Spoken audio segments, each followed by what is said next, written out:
starts writing the bestest best-selling book ever. Or does he? Find out in this episode of Author Update. I'm Thomas Umstadt Jr. with Jonathan Sugar, and we have a lot of really surprisingly good news today. I know you're not supposed to have good news, that people want to hear bad news, but we have a lot of good news today. And I also want to say hello to everyone in the chat. Do let us know where you're watching from. But our first piece of news today is actually about us. Author Update now has its own YouTube channel. So we're going to be moving the show away from the Novel Marketing channel and to the Author Update channel. So do click the link in the description down below to follow the new channel so you can find our new home. We'll also be posting clips from our live episodes there as well. All right. First bit of news we're going to talk about today is books are now easier to buy on iPhones and iPads. According to The Verge, Kindle users and other app users can pay for books using Apple devices. There's now a big Get Book button that wasn't there before in the iOS Kindle app. I used this. It sent me to a third-party browser instead of allowing me to just buy it inside of the app, so I don't know if that functionality will come later or not. The fact that the button is there at all is amazing because now I don't actually have to navigate using something else to get to it. Before it kind of acted more like as a, hey, you could get this book if you went somewhere else. It sent you on a long scavenger hunt where you had to find the book all over again. And the problem with that is that process of finding a new book presented you with dozens or maybe even hundreds of other books that you might buy instead. And so this is really good news for authors. It's not just the Amazon app, the Patreon app, I believe, is also, they've paused. They were about to do a big price rise for a lot of creators, for folks who were on Apple devices, and that's been paused.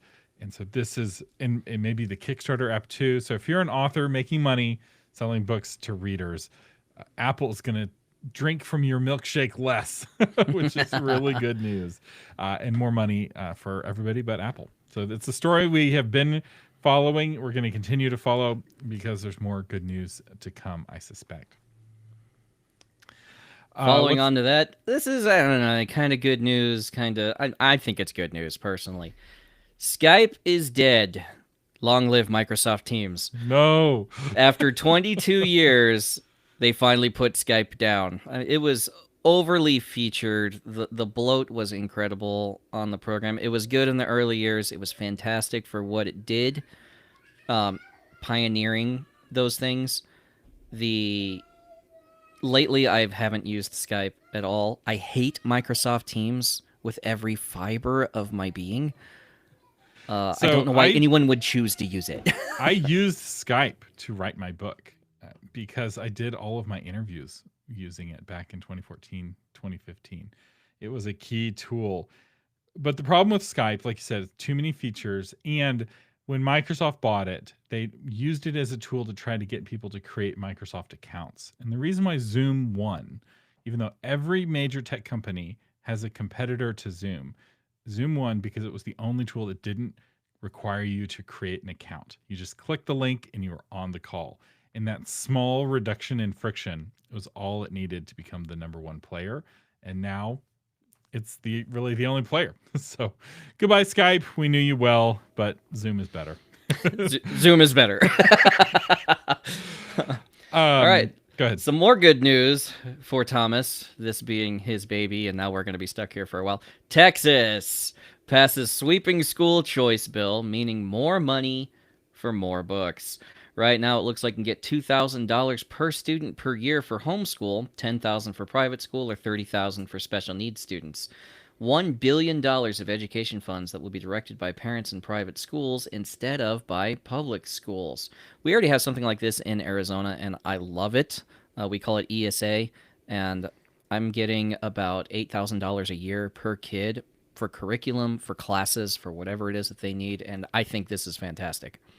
Yeah, we haven't had it in Texas. In fact, it's very controversial in Texas. A lot of homeschoolers are refusing to take the money. We're very independent down here, if the rest of y'all hadn't noticed. Yeah. And very suspicious of handouts from the government. I did the math on this. I'm not going to be getting back the same amount of money that I'm paying in taxes because our property taxes here are really high. But it is going to help. And it's not in stead of money going to public schools. My understanding is this is just new money for education, which means it's effectively $1 billion flowing to authors, because Right.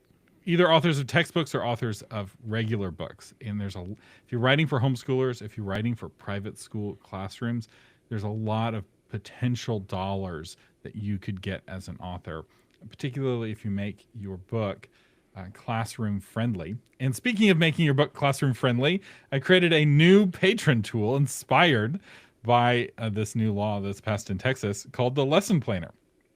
So how this works, you upload your manuscript of your book, you pick what grade the lesson plan is for, and you set the goal for the lesson. That's all you have to do, and it will generate this massive lesson plan for a presentation by the teacher, interactive elements based off of your book for the classroom. It's a really great tool, and it's included in the patron toolbox. If you're a patron of the Novel Marketing Podcast at the $10 level or higher, it's free. You can use it. You can create a lesson plan for your book. You can also create a book club discussion. There's also a discussion guide tool for generating discussion questions. Those two together should make your book more school friendly, and which potentially can lead to a lot more money. Well, a lot of this has to do also with justifying your book as part of a curriculum. So, for instance, if I wanted to put a sign on my table, if I went to a homeschool convention in Arizona, I could say ESA friendly.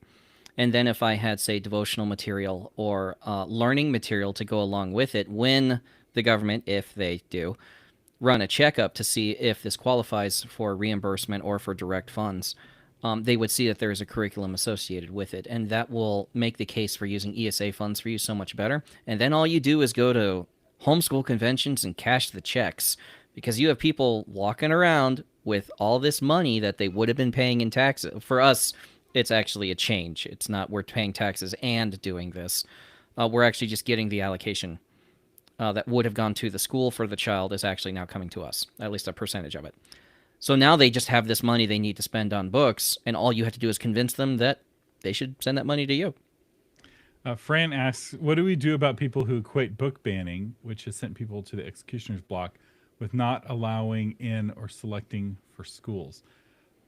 So there's a big difference between the government buying your book and making it available to people for free and the government making it illegal for people to buy your book in the first place.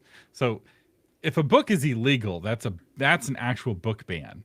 And we don't have those in America. They're like super duper illegal. The Constitution's really clear about that. But no one has a constitutional right to have the government buy their book and put it in a library. There's more books published every day than would fit in most libraries. It's certainly in every month than would fit in most libraries. So libraries have to make decisions, and they use a lot of criteria for making a decision. And your book not getting selected doesn't mean it's being banned. That said, librarians use political motivations as one of those big decisions. We covered that story last week. So now the textbook we're democratizing industry. the decision making so that it's not just librarians and public school teachers making and curriculum creators making the choices. It's now also parents of homeschoolers and private school librarians and private school teachers. And so having more people have more say, I think, is a good solution. I mean, the textbook industry is kind of an example of you need to have my book to pass this class. It's actually, as it used to be, and I think it's still the case, as many dollars go to textbooks as to all other kinds of books combined. Yeah. Because the books are so overpriced because there's no competition.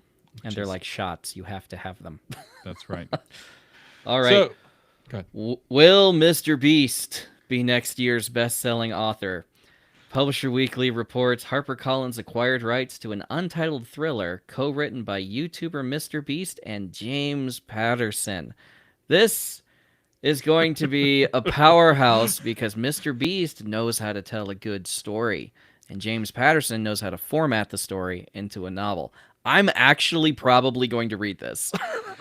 I am really excited about this for several reasons. Number one, this book is probably going to be the best-selling book of 2026. Yeah. Because James Patterson is already a really big-time author. He's really good at working with celebrities. He worked with, I think, Bill Clinton to write some books, and he worked with, I think he's written books with two different former presidents. I think one of the Bushes wrote a book with him. and they're smash hits. But what folks who are over 30 may not know is that Mr. Beast is maybe the second. Actually, now that the Pope has just shifted, Mr. Beast may be the most famous person on the planet.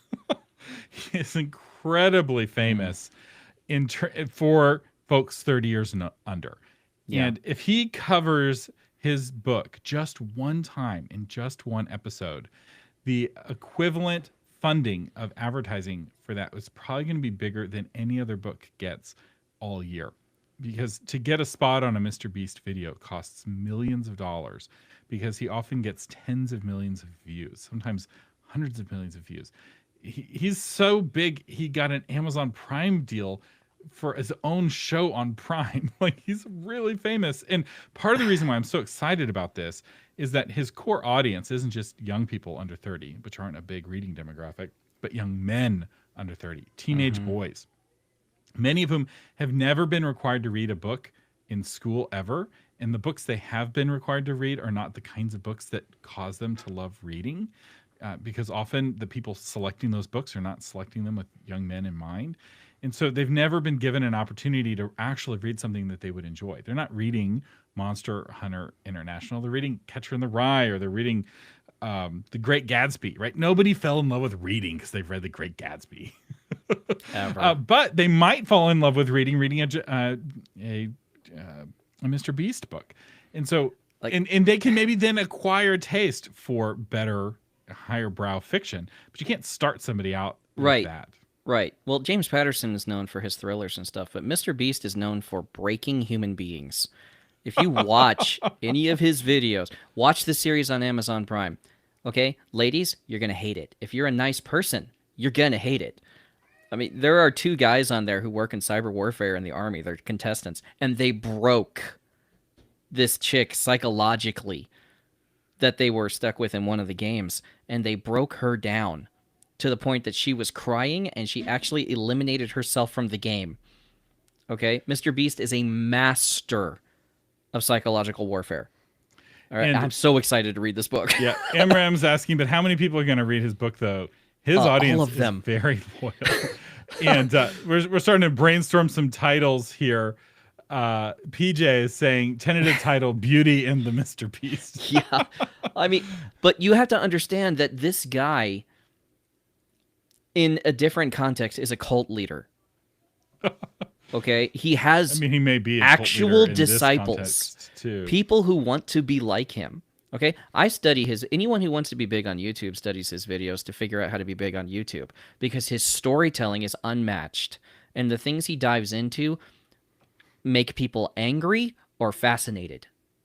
It's like what preachers like to say about Paul in the Bible. He either starts a riot or a revival. And that is Mr. Beast on YouTube. So this is going to be a big hit. I think we're going to see a huge content shift as people realize what can be done. And I think that this matchup is a powerhouse. It's a no. If you're a publishing executive, it's a no-brainer. It's a how did I get this? And it could lead to, if it is successful, it could lead to a whole swarm of these, because there are other famous YouTubers and authors that could team up to match that platform. The key is going to come down to the writing, but I have confidence that Patterson is going to be able to create something that will resonate with Mr. Beast's audience. And Mr. Beast does understand storytelling. Speaking of storytelling, let's talk about zeitgeist, shall we? Yay, our favorite word. All right, we have several pieces of zeitgeist we're going to cover. Right now, K-Lytics by Alex Newton has released a new report on Romanticie, and also one on women's paranormal fiction. I took a look at these. The numbers are significant. It seems that Romantasy has poached most of women's paranormal fiction pretty much just by renaming it. Women's paranormal fiction used to be the biggest deal in women's fiction for a long time, and then Romantasy surged out. And I just see it as a rebranding. It's all the same thing. You're falling in love with a dragon or a werewolf or, whatever it is, and sometimes there's crime thrillers and stuff like that. But according to new data, 4 of the 5 top-selling Kindle books of 2025 fall under Romantasy now. I mean, Rebecca Yaros, she just released another book, Onyx Storm, I think, and it's crushing it. I think it's over 1 million copies sold right now. If you take a look at this K-Lytics report by Alex Newton, which we should have linked in the show notes here. We'll have it in the blog version if we don't have it in the live show notes. Right. When you take a look at that report, what you'll see is that there's this sudden spike, but if you compare it with the paranormal women's fiction, there's a sudden drop, and that's just a recategorization.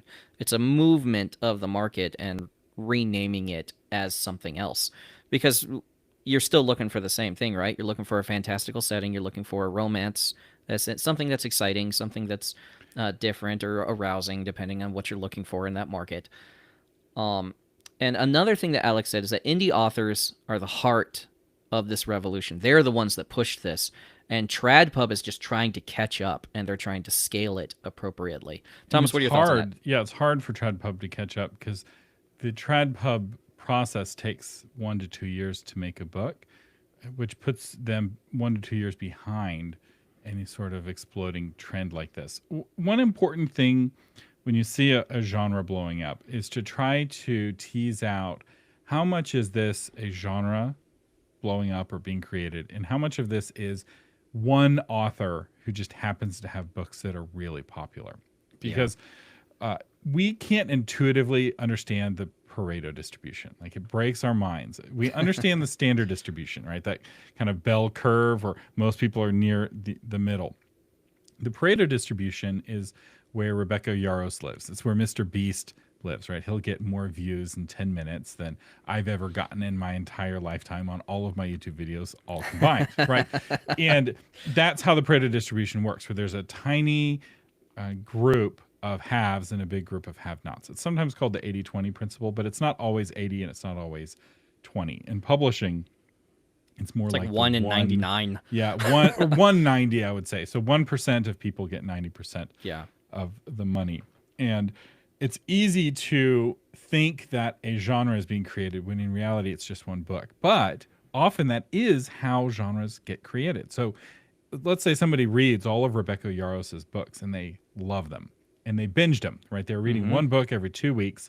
Well, after 2 months, that person has now read all of the Rebecca Yarros books there are, assuming she's got 4 books, let's say. And so now she wants to read the next book, and that's where the genre gets created, right? It's Lord of the Rings was so popular. People wanted more Lord of the Rings. Tolkien was dead, and so other authors were like, hey, this is like Lord of the Rings, but a little bit different.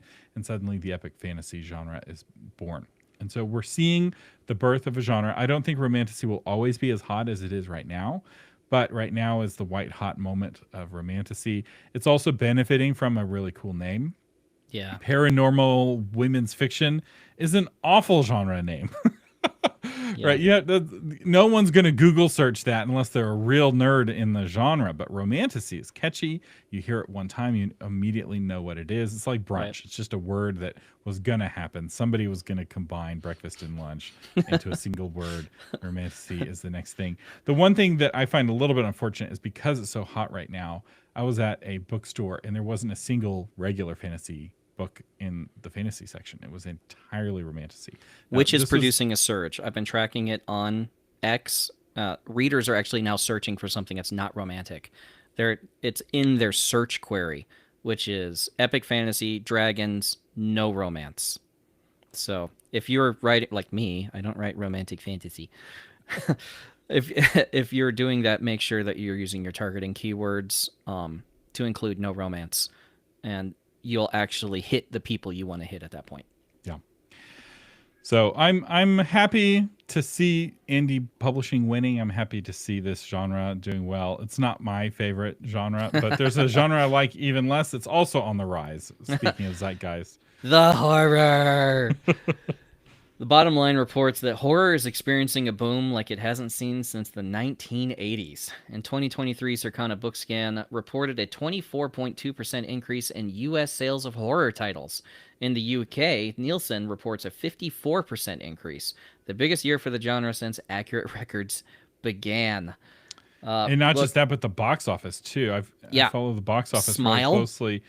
It's rarely that horror movies will be number one in the box office, but they're often like the spots 3 to 10 are often 50% horror movies in that kind of lower half. And horror movies often have budgets of $1 million, $2 million, sometimes nothing. $10 million, which means if a horror movie makes $20 million in the box office, they are laughing all the way to the bank. Whereas if a Marvel movie makes $20 million, they are bankrupt. So it's a very cheap genre. It's very popular. It's very resonant with certain audiences right now. And it's kind of across different kinds of medium. With the exception of video games, there haven't been any big horror video games lately that I can think of. They're all indie. Yeah. So that it's big in the indie game sphere. Yeah. There was one recently. It's Elden Ring kind of falls into it. It has horror elements, even though it's not strictly horror.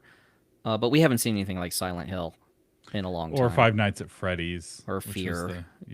With classics. In the 2000s was the big moment of horror video games. For those who don't understand why horror is a big deal, and you probably do want to include some element of horror in your storytelling.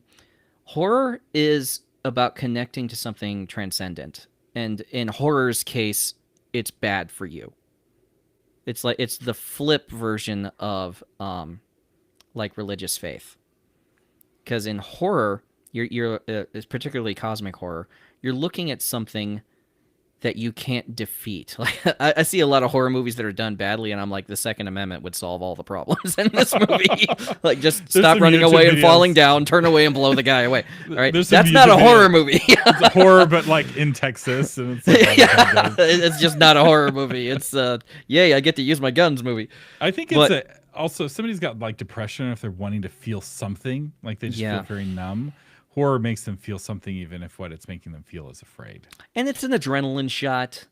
You know, oh my gosh, it crawled out of the TV, which I don't understand the ring at all. It's dumb. But the good horror movies that I've seen a few, and they do their jobs, is something connected to real life, but it reaches in from somewhere spiritual. And that's kind of like The Exorcist, why The Exorcist is so big. I think that's why the Smile movies have done so well. Besides their fantastic marketing campaign. But it touches something in you that's in you. Like, we have the capacity for horror. I mean, that's why it's a genre. And so if you should probably include some kind of element in that in your storytelling. I write, epic fantasy, grimdark fantasy kind of a thing. Elements of horror need to be in that. If you're writing cozy mystery, you should probably back off of it a little bit. So I talked about this in one of my episodes about genre and the psychology of why people read, but there is something very elemental to predator and prey relationships. Yes. And we play that at very young ages. So the game tag, which most children play quite a bit when they're little, you take turns being the predator and being the prey. And so when you're the predator, and you're experiencing an action-adventure story. And when you're not you're the prey, and you're experiencing a horror story where you're trying to get away from the person who's it. And that kind of primal longing, that itch, psychological itch, is something that horror can scratch, or horror elements can scratch. And you can work in horror elements where there's a moment where they have to hide without it becoming a horror story. Yes. So like Star Wars Empire Strikes Back, at one point they're hiding, and there's monsters and there's horror elements, but the story overall is not a horror story. It's still an action adventure because the protagonists still have a great deal of agency. Like a movie that's perfect for this, that you would not think of as horror, but absolutely is A Quiet Place. If you watch the first A Quiet Place, they have to remain absolutely silent because that's how the monsters find you, is if you make a sound. And it's perfect because you have to follow the rules. And if you don't follow the rules, we're all going to die. And it was a great movie. Yeah. How much you see of the bad guy tells you a lot, whether it's horror or action adventure. Horror versus thriller. So thriller, you see the bad guy quite a bit, but in horror, you don't see the bad guy very much, which is actually why the original Jurassic Park is aged so well, because it's more of a horror story. Yeah. Because you hardly see the dinosaurs because they made that movie on Windows 95 computers. It's coming from the side. so like the famous T-Rex chase scene is mostly people inside the Thuds. Jeep Yeah. and like seeing the water ripple, right? It's not actually looking at the Tyrannosaurus Rex, partly because it's scarier that way. Steven Spielberg knew what he was doing, but also because it was really expensive and almost impossible to put a T-Rex on screen. That's why they did it at night, because that T-Rex would not have looked realistic in the daytime. But with rain and with dark shadows, it covers a lot of CGI sins. And so, go ahead. Jay Baker has asked, wouldn't A Quiet Place be more like thriller versus horror? And that's not true, because thriller, you can see the bad guy. Horror is like when Emily Blunt is giving birth and can't make a sound because the monster's in the house. That's not a thrill. That is horror. Or when her baby is in its crib in the water in the basement, which is flooded, and so's the monster in the water. That's not thriller. That's horror. That's where that idea comes from. And just because something's on the rise doesn't mean that every book has to be horror. There's a lot of readers who won't touch a book that has even a hint of it. And so if this is making you uncomfortable, you don't have to make your book horror, because it's not the only thing on the rise. So next thing, lots of things are on the rise. Lots of zeitgeist shifts going on.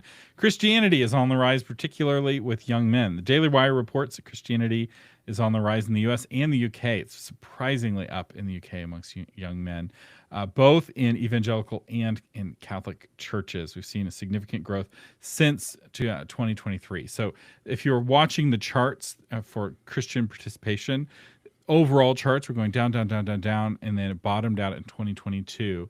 And then starting in 2023, the numbers started going up. But the numbers are going up driven predominantly by young men that are flocking to church so much that they're making the overall numbers go up, which is a fascinating trend that I've been watching really closely. And these are young men who have feel like they've been left behind by culture, that people don't like them. You know, they grew up in schools that told them that they were evil because they were men, and you know, they were oppressors by their very nature, and they don't feel very catered to by authors. They don't feel very catered to by the publishing establishment. Right now there's only one author on the bestseller list for YA books, and it's a guy, Christopher Paolini, who's the Aragon guy. It's like he's the only one. It's all, other than that, it's all women across the board. Yeah. And this is a real market opportunity for authors who are willing to write for young men. I've got an episode on how to write for boys on the Christian Publishing Show, and I have an episode on how to write for men on Novel Marketing. If you want to try to adapt your writing for this new growing sector, I would encourage you to check out those episodes. My episode on how to write for men is, I think, my most popular YouTube episode ever. It's either number 1 or number 2. It's a very popular, very controversial. Lots of comments on that video. I finally stopped reading the comments. I read the comments, but I only read the first 20. I don't promise to read past 20. If there's hundreds of comments and people are very charged emotionally, I don't read them all. Well, I have my own thought on this. I believe Christianity is on the rise in terms of metrics, because when you ask them, they will say, I am Christian. When you speak to them, it's more slogan focused kind of doctrine, which I know exactly what it sounds like. I was in a cult. I was in the Marine Corps. I know what slogan sounds like. When someone actually believes something and when someone is parroting a slogan, I think there is a brittleness to this movement, and a lot of it is social media performativeness. So when you're writing to engage with that, I would be aware of that kind of thing. If you're going to try to grab them, you need to use the slogan propaganda stuff, the Kool-Aid of the Marine Corps, you know, because the Kool-Aid is good. But once you have that, your substance needs to treat this actual need or this pain point that these young men are experiencing, which if you're looking at that, you need to look at a lot of what Jordan Peterson was doing 10 years ago, because he was specifically trying to treat that problem, and it contributed to his boom, his success. And if you want to try to imitate that success or whatever, you need to be identifying what young men are feeling right now. They're feeling ostracized. They're feeling cast out, like they're unwanted. And the problem is they're finding each other. They're going to form tribes, and they're going to fight back. I think the horror zeitgeist shift and the shift to Christianity are being caused by some of the same sorts of things, where people are wanting to feel something.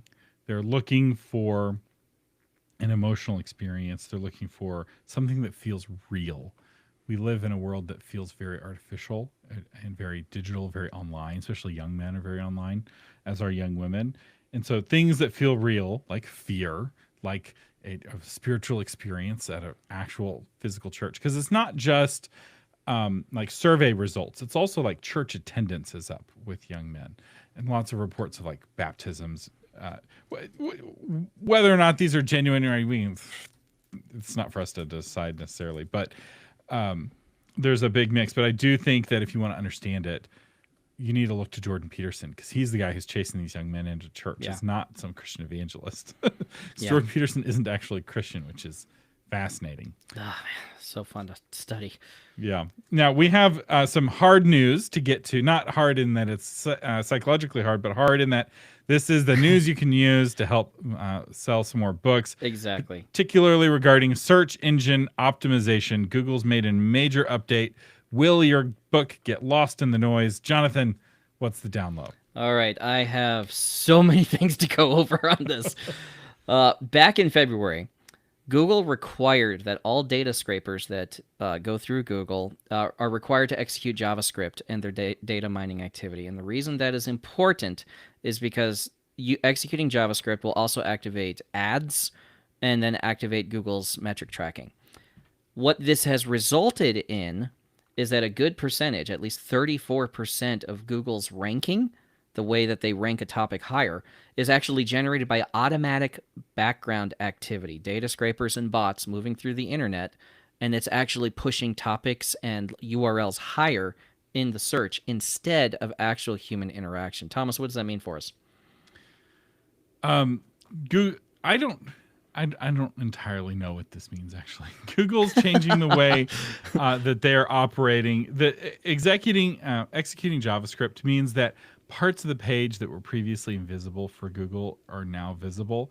I think that the takeaway of like, oh, this is computer generating code, the JavaScript's not what's triggering that. But it is, Google's really struggling as a company and as a search engine. And I don't know if you've done a Google search lately, but the results are really bad right now.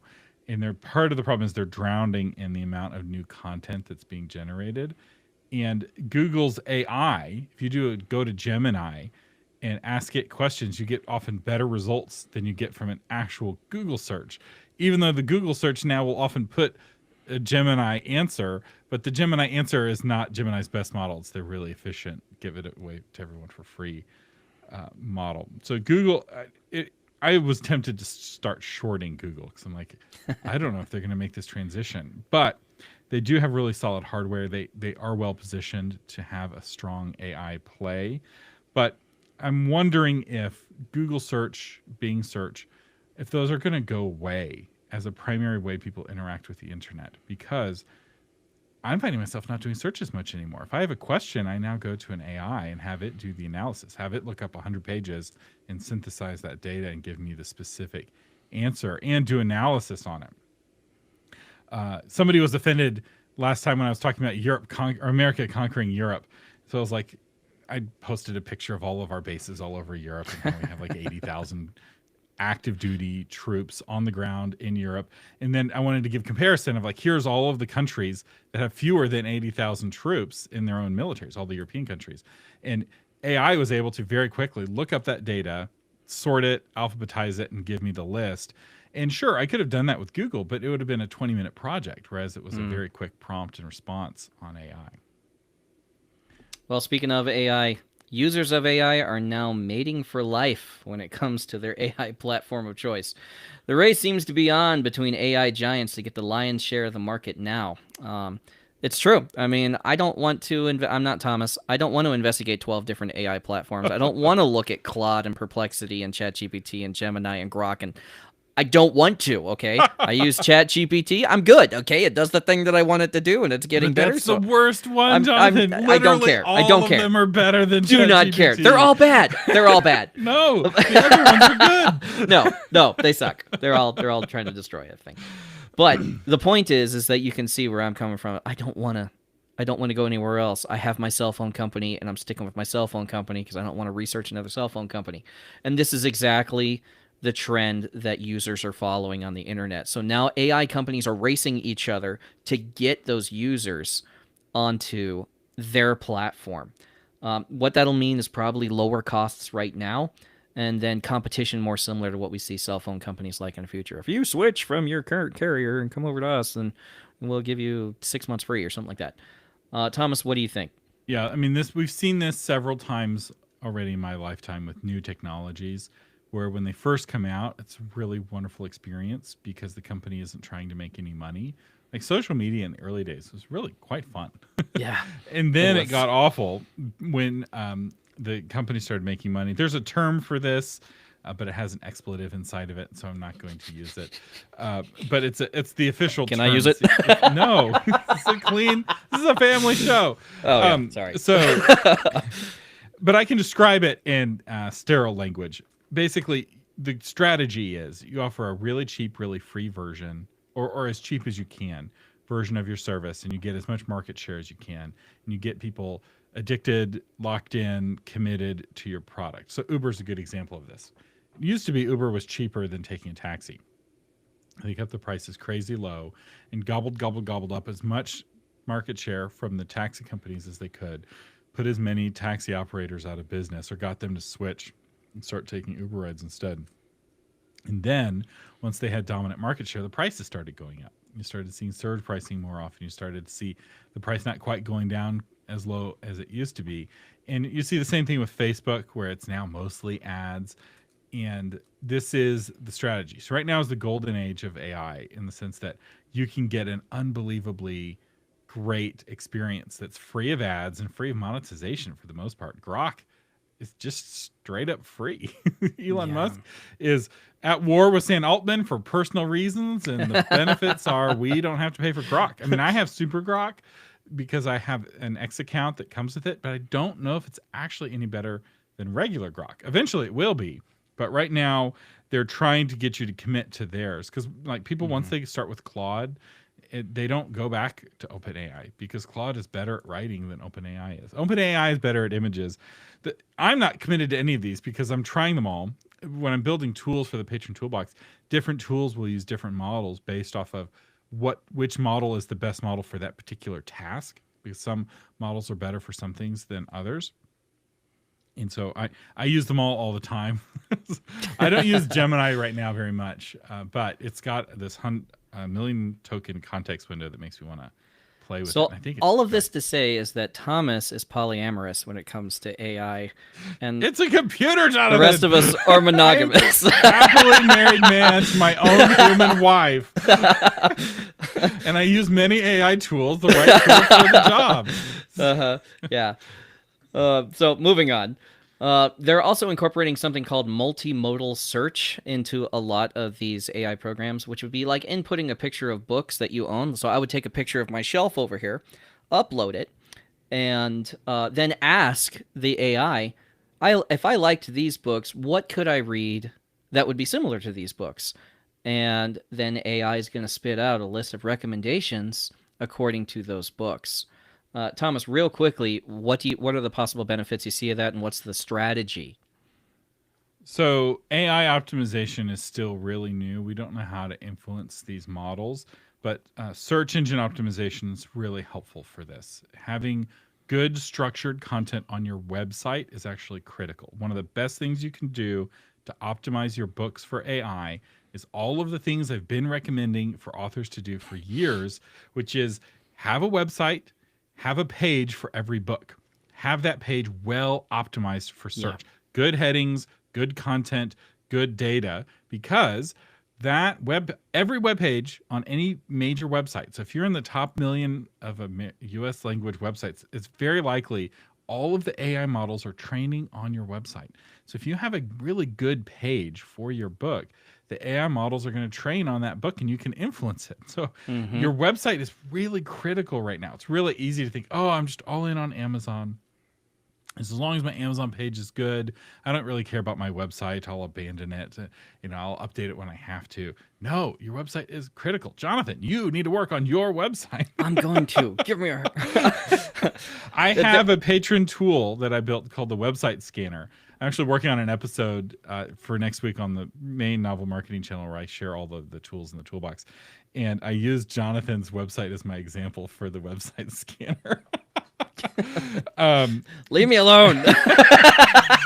But any one of you can use that website scanner privately. You just paste your homepage in there and it will give you things to work on, things to improve. And it specifically looks at your search engine optimization, looks at your metadata, looks at your meta title. And if you get that right, you're really positioning yourself well for this new future where people are taking a picture of their bookshelf and asking for recommendations. The more your site is accessible to these AIs, the more they've read it, the more likely you are to be recommended when people do that kind of search. Because that's the future, right? That's a really easy way to get your next book in a really fun way. Pull out your phone, point at your bookshelf or point at a friend's bookshelf and be like, recommend a book that's like these books. This is the future. And if you get it right, it's a lot of potential new sales, new readers that you could attract. So a way to metaphorize real quickly the way that AI is going to behave is it's when it gets its search request, it gets sent on the hunt, right? It's a dog sniffing the ground. And you want to have your website in your metadata and in your content structure, which I'm going to talk about in a second. You are going to, you want to leave it enough breadcrumbs or enough of a scent that it will come to you naturally. It will turn towards you. So I recently released a Zombies versus Marines book called Semper Die. I'm probably not going to get anyone searching for Semper Die unless they already know about it. But they might search for zombie books. They might search for Marine books. They might search for Zombies versus Marine books. And you want to leave that scent in the hunting ground that people are going so that when the dog or the AI, the SEO, whatever it is, they can run across it and follow it to you. It has to be clear. It can't be muddled. Don't run through a river. Don't mix it up with other scents. So don't mix your metadata with another book's metadata. Remain clear enough and distinct enough that it'll be able to find you. And that's what the great point of all that stuff is. Cami said, I asked AI to help me optimize my webpage for SEO, and it was great. So AI can help the robots want. Yeah, AI can help you optimize for AI. Yoast SEO, which is this report that we've been going through, these last several news items have all been from this one Yoast webinar. Yoast SEO is a plugin for WordPress. I pay for the premium version of it. You probably don't have to. It's got a really good free version. It's the most popular WordPress SEO plugin, and it will position you really well to be well optimized, not just for search, but also for AI as we move into that world. And actually, from that video, we're going to put a link in the blog version of this, talking about how the content structure of a blog will actually beat metadata structure when it comes to AI searching for data. So when the AI actually scans your article, because people are going to ask questions, right? What? Say you're writing nonfiction, and you want to talk about what's the best way to help a kid who's gone through an abuse situation, or it gets more granular after that. You need to structure your blog to where it has easy headings, subheadings, lists, and bullet points that's very clear to read, concisely written. You're not ranting because AI is not going to read you. Well, AI will. This is actually one difference. It's not going to rank you. So we've actually spent a lot of time thinking about this. For AI Thomas, do we do shorter blogs or longer blogs? And it seems to be that we get better answers through AI Thomas with longer, more robust blog posts, because AI is really good at taking big amounts of data and consolidating it down into little amounts of data, and it's getting better and better at what's called the needle in the haystack test, where it can find the one piece of information in the big piece of information. But what you're saying about the hierarchy is critical, and let me walk you through what that is. So you want one H1, that's the title of your blog post or the title of the page, and then you can have multiple H2s, which is like your subheadings on the blog post, and then H3 inside of your H2s. Typically, you don't go beyond H3. And learning how to do that for your blogs will also help you do that for your book, which will make formatting your book way easier down the line. If you're highlighting things and making them bold, you're doing it wrong. You're just making extra work for your future self or requiring you to hire somebody to fix it down the road. Because when you change a heading, you're changing the metadata, the structure of the actual document. Going on, this is the fun one for all the paranoid people out there. You remember that one time when people were like, I said this and then my phone started showing me ads for it? That may actually be a thing now. Google It's always been a thing, Jonathan. Don't Google listen to their gaslighting. Facebook has been listening to you I the whole time. I believe. They just filed a patent for personal history-based search software. They are now going to be listening to things. Google is going to be listening to things in its ecosystem to tailor search results to your past history. So if you said something in an email a lot, or even used the voice feature to dictate stuff, and it went into Google's ecosystem, Google is going to minority report this. They're actually going to tailor search results for you from stuff that you have in your emails. And the one guy on the video brought up something interesting. He's like, I work in SEO. What if I'm advising a client not to go to these adult websites, and I give examples of the adult websites? Is Gmail, because it's in Google, now going to start feeding me search results based off of things I told a client not to do? I don't think so, for several reasons. One, if you're paying for Gmail, it doesn't report your data. This is shocking. Almost all the AI models work this way. If it's free, everything you talk to the AI model with is used for training. But if you pay for it, total privacy. It's like night and day. And if you pay for Gmail, which if this guy's a professional, he's probably using Google Workspace or G Suite for Teams or whatever the name is now. I'm old enough where this particular product from Google's had like 4 or 5 different names, and I can never remember the most recent name. Used to be Google Apps for My Domain. That's what it was called back in the old days. Back in my day. Back in my day.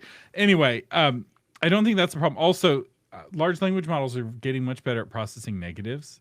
So it's not like the old where it was just looking for keywords. Like my wife and I will be talking about possible plans and like, oh, maybe we could go to the park. And then like my 3-year-old's like, park? It's like, that's the only word the 3-year-old heard. Didn't hear any of the other words, right? And that's kind of how the old search engine bots were, right? They were just looking for keywords and they were ignoring all of the context. It's like, yes, this is a park we'll go to next week when we're out with grandma. We're not going to the park right now, right? Like all of that context is lost. But now AI is good at that kind of context. So be the customer. I probably am going to say this every author. Not the product. They said it on the video, actually. They're like, you are not the customer. Yeah. So, like, for instance, patron tools, you have to pay for them, right? And partly because I have to pay every time you run one of those tools. I have to pay a little bit of money. But I'm a big believer in being the customer. And it's true with AI. It's true with social media. It's true with books. Anytime somebody is offering you something for free, they're making money off of you in some way you don't know. Mm-hmm. Unless it is a way that you know, right? So they're trying to get you to get the paid version. So like the free version of Yoast is good because they want you to have a good experience with the free version of Yoast so that when you have more advanced needs, you get the paid version of Yoast. That's a good version of free.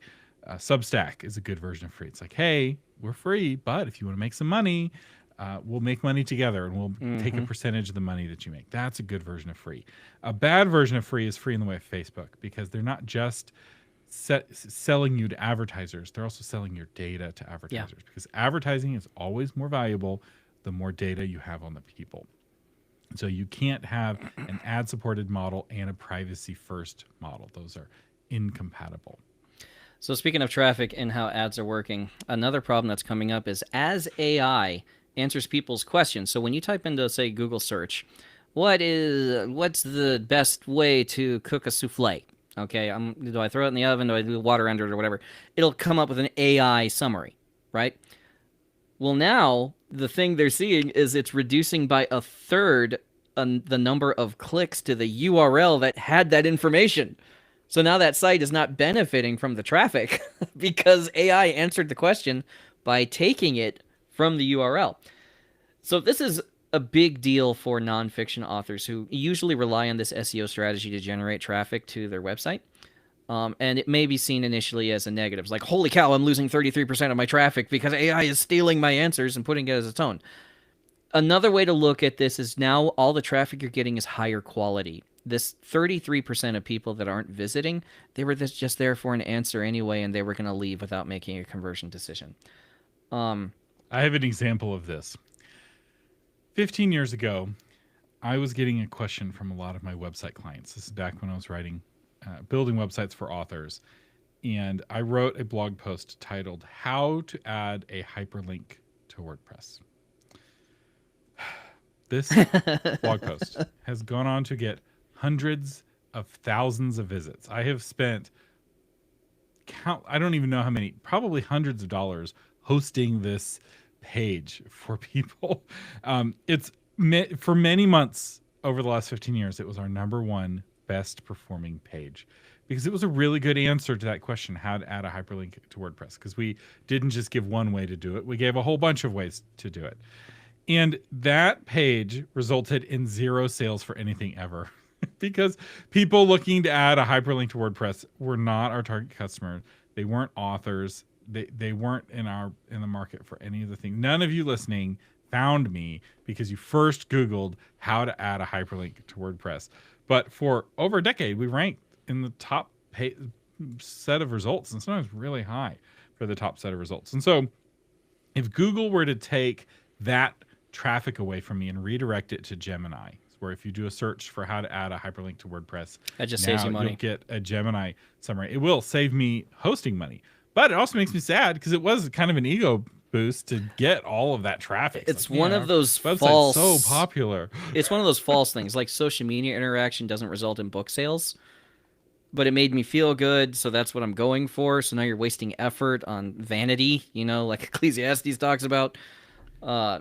That's the big draw there. So I'm actually happy that this thing is going to cut out non-converting traffic. They can get their answer. They can move on with their lives. I'm not paying to host them on my site.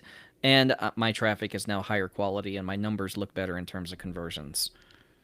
We are still the number one result for this stupid search phrase. When I do a search, it comes up number one. Well, hopefully that'll go away now, Thomas. But there is a Gemini summary above my... So the current results, as I do this search myself, there's the AI overview, and then there's a sponsored ad for WP Engine, and then there's the author media post, and then there's related questions, and it goes on from there. So, yeah, hopefully this will save me a little bit of money, but I can see this hurting. Let's say it was a how do I get cockroaches out of my house type question. Right. And I had written a blog post and I sold a product that was a cockroach poison.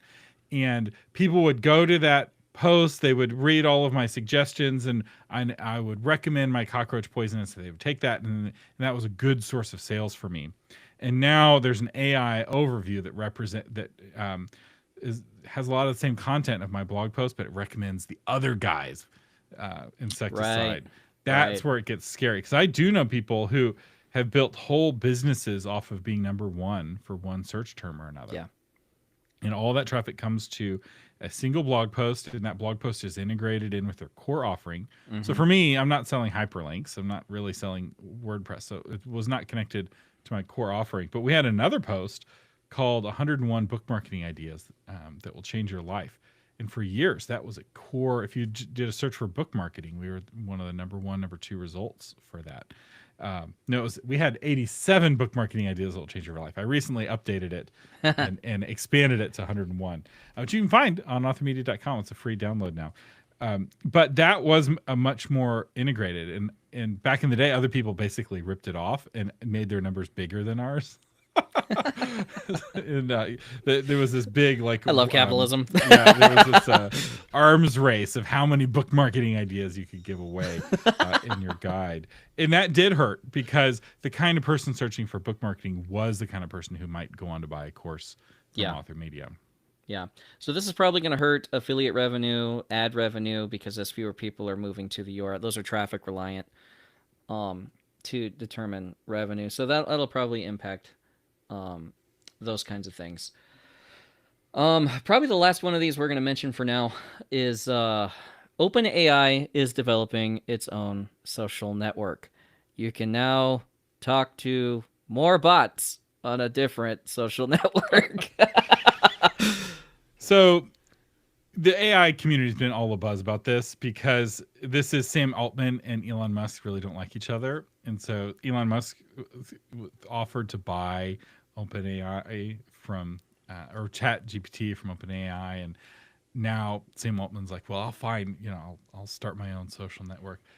What this really shows is to be competitive with a large language model, you really need a good source of real-time data. Yeah. This is one advantage that Grok has, is that Grok is continually trained on Twitter. And so Just let's the height say of the human intellect. it was yesterday, the Pope had just been announced, let's say an hour ago, and nobody knows who the Pope is. But if you would ask Grok, who's the new Pope and what do we know about him? Grok has all of the information from everybody who's been talking about it for the last hour, and has the ability to search the web overall. And that's just an advantage that it has over GPT, which can only search the web. But the web doesn't have a lot of context yet, right? So it's brand new. Nobody was expecting this particular Pope. And so OpenAI is seeing that they have a disadvantage moving forward, that they don't have a social network. And all of the major social networks already have large language models that they're working on, right? So Llama doesn't seem to be super connected with Facebook, but it could be in the future. Right. And so they're going to try to create a social network. It's not going to work. Nerds have been trying to start social networks for the whole of the internet. Google has tried to start like dozens of social networks. Yeah. And the problem is, for a social network to work, it's got to be cool. It's got to have the cool kids there, the people you want to hang out with, right? This is why Facebook took off, because it started off at Harvard. Who do college kids see as cool? Harvard. And then it was only Ivy League, and then it was only college students. So who do want to be around with the college students? The high school students. Who do they open it up to next? The high school students. And now you got this thing that all the kids are into.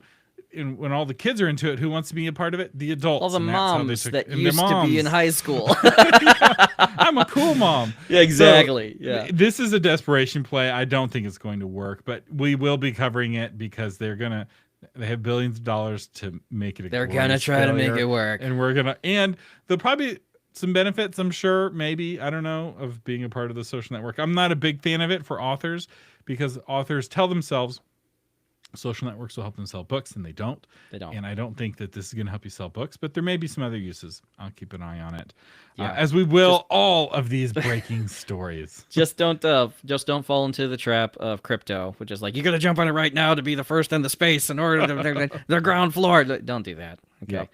All right. Jonathan, couple of where things. Can people find out more about you? They can find out about me on Substack, is primarily where I'm putting most of my content. Substack.jonathansugar.com. You can email me jjsugar@gmail.com. You can find me on social media. And check out his new and improved website that he'll be working on this weekend, jonathansugar.com. At some point, I need to write books, Thomas. You don't have your most recent book on your website. You just launched it. I'm working on it. All right. You all have a wonderful weekend. We'll be back at 4 p.m.